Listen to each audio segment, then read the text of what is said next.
At the outset of the Reformation, among other issues that were part of the 16th century, one of the probably foremost things in the reformer's mind is the idea of all space as sacred space.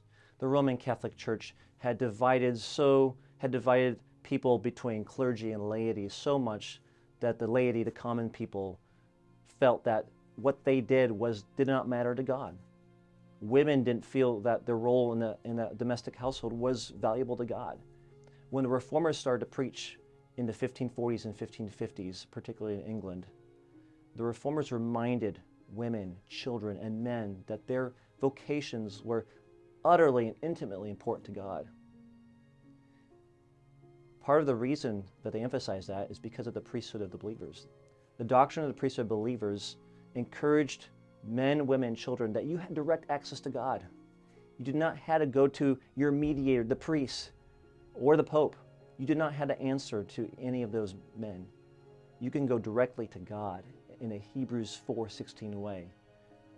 That Jesus is the great high priest and he cares deeply about your needs. And so whether you are a mother, whether you are a shoemaker, whether you were a baker, your vocation mattered to God because all space is sacred space. That was revolutionary in the Reformation. That completely upended Roman Catholic view of the world as laity and clergy. And the Reformers took that message of the doctrine of the priesthood of believers and communicated that in households, in workplaces, in churches.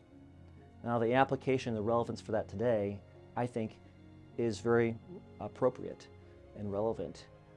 We today might think that our ministry or our vocation does not matter to God because it's lesser than someone else's. And yet the Reformation reminds us that we today still have direct access to God, and our work does matter to God. Whatever we do, we can do it heartily as to Lord and unto men. Whether we eat or drink or whatsoever we do, we can do it all for the glory of God. God cares about every inch of space in our lives. All space matters to God, and whether we consider it mundane or trivial or menial, God cares about that work.